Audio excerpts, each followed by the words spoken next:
GamingBolt presents 14 most evil video game endings. We usually strive for the best circumstances in video games, but oftentimes things don't quite go our way. Then again, some games give you the chance to take the evil route, whether it's establishing your legacy of terror or killing your loved ones. Let's take a look at 14 evil video game endings. Kill your friends. Far Cry 3. Forget for a second that Far Cry 3 had an utterly idiotic storyline with an unlikable protagonist. By the end of the game, Jason Brody is given a simple choice: kill his friends and ally with Citra, the leader of Rakyat, or release them. Now keep in mind at this point that Jason's friends have only really needed rescuing from all kinds of insane enemies, and he's the one desensitized by all of the drugs and killing. By the end, if Jason decides to kill his friends, Citra ends up killing him for some Rakyat glory or something like that. No, Jason, please, please, please, Jason, no, please.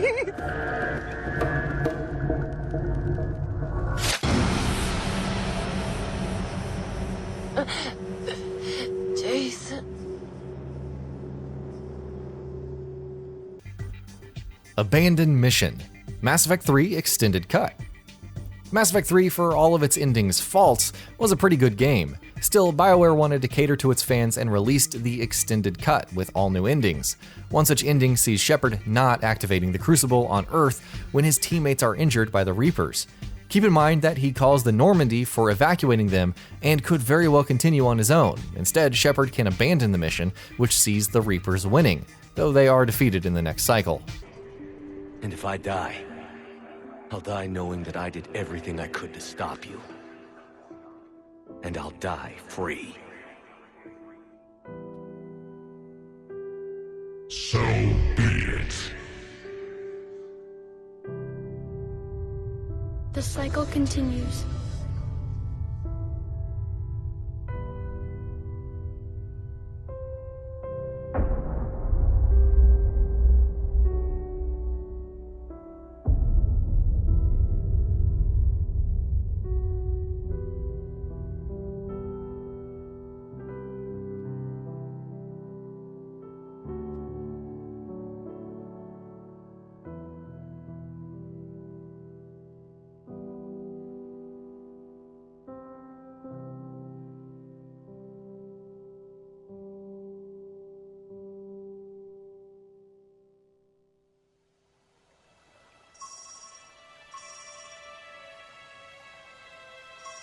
If you're hearing this, then there is still hope.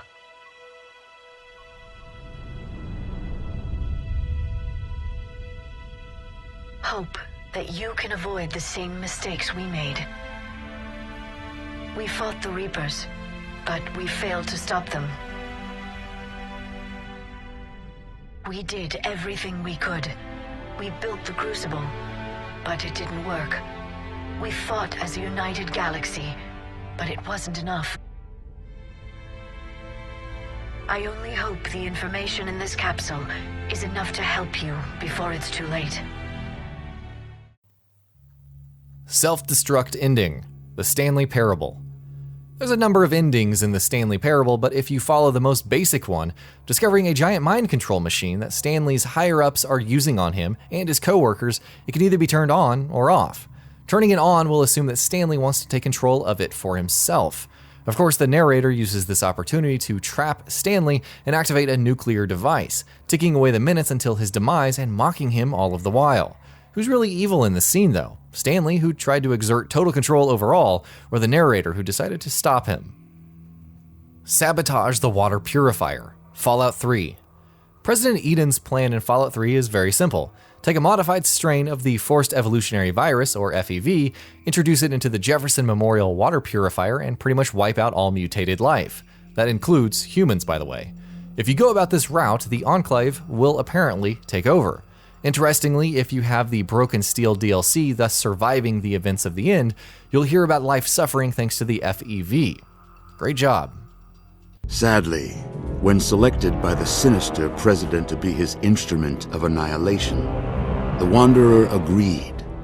Humanity would be preserved, but only in its purest form. The waters of life flowed at last, but the virus contained within soon eradicated all those deemed unworthy of salvation. The capital wasteland, despite its progress, became a graveyard. Become the Beast, Infamous 2. At the end of Infamous 2, Cole McGrath has a choice.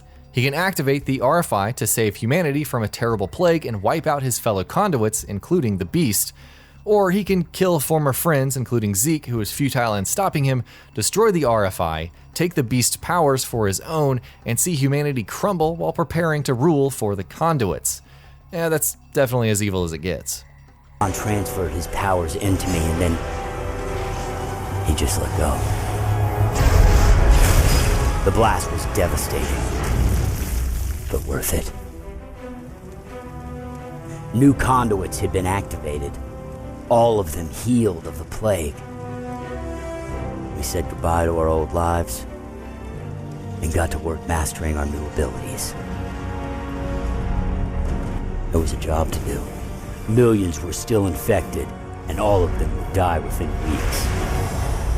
We were living proof that some of the sick could be saved. I could raise them up, creating new conduits. Sure, the odds were only 1 in 1,000, but it was better than nothing. Of course, the rest of the world didn't agree, reacting in the only way they knew how.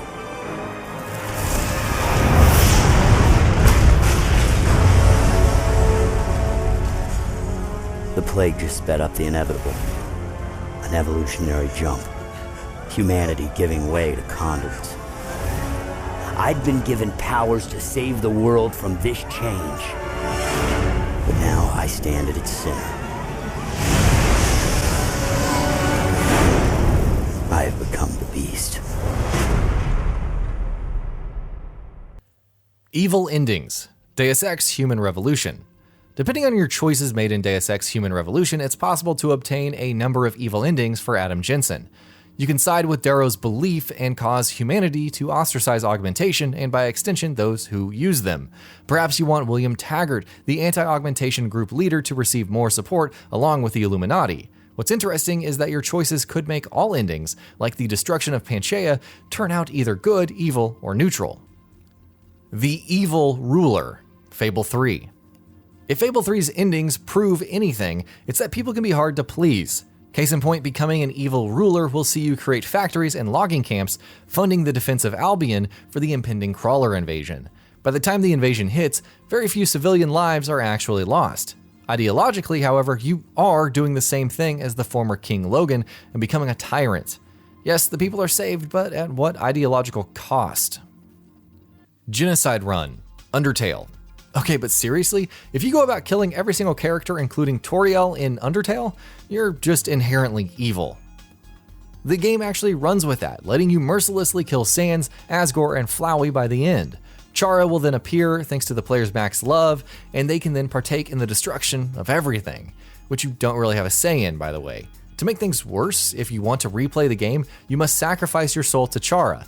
He'll restore the universe, but the true pacifist route is changed permanently, including the end photo with everyone's face crossed out and the player sprite replaced by Chara.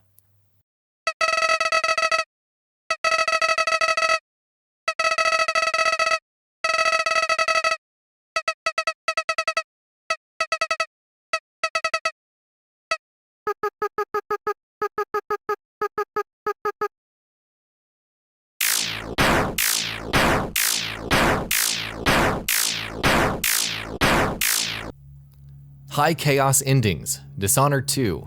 The Dishonored series has always presented varying endings of good and bad depending on one's overall chaos level.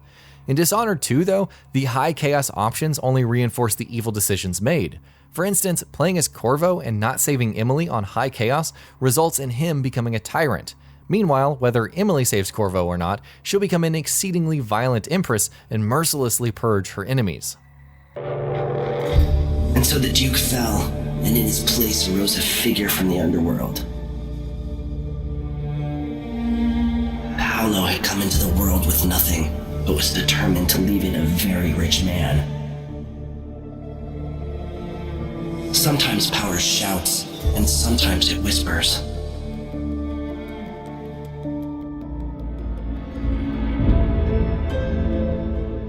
In Dunwall, with the death of Delilah Copperspoon, Her coven lost its power and was smashed. Their disastrous coup brought to an end by the true Empress.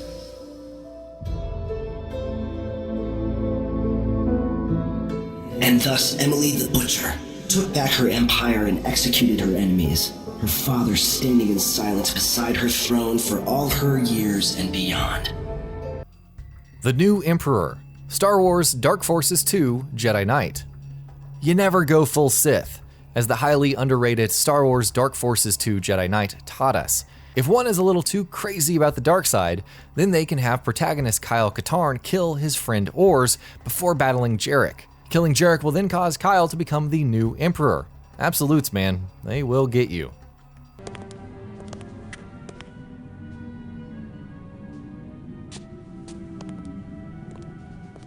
Our spies bring word of a small rebel uprising on Danuta. I have no time for petty uprisings. Extinguish them painfully. Yes, Emperor.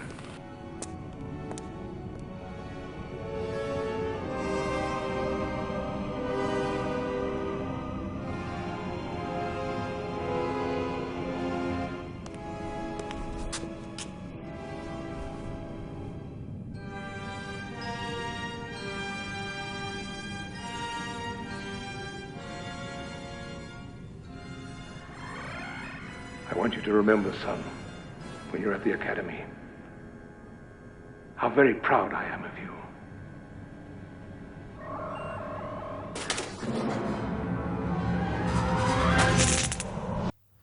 Dark Lord of the Sith, Star Wars Knights of the Old Republic. What did we just say about absolutes? In Star Wars Knights of the Old Republic, the situation is somewhat different. Darth Revan is a Sith, but he has lost his memory at the start of the game. Upon regaining it, he can ultimately choose his path, but the ending is still very much dependent on which alignment you choose.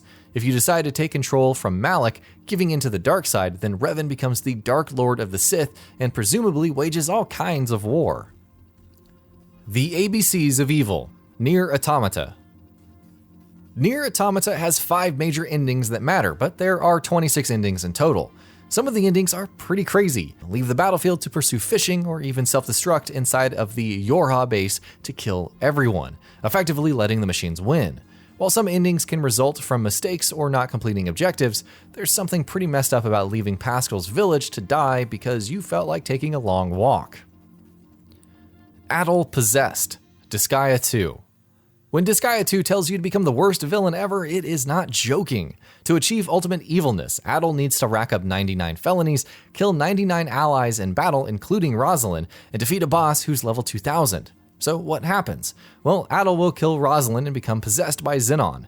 Then he goes on to kill his siblings and devour them. Accept Yaldabaoth's offer, Persona 5. Igor's manipulations in Persona 5 come to a head when you realize he's actually Yaldabaoth. Yaldabaoth is responsible for all of the evil happening in the story, and Joker can choose to defy him upon learning his identity. However, he can also make a deal and have the rest of the world restored, with the Phantom Thieves continuing their adventures, with the public as a whole unable to think for themselves. In this scenario, Joker essentially cedes control to Yaldabaoth for his own little slice of paradise, and there's an evil smirk on his face in the end. And that about does it for this video. If you enjoyed what you watched and want to see more from GamingBolt, you can always hit that subscribe button and turn on the bell icon next to it. That way you will never miss any of our videos.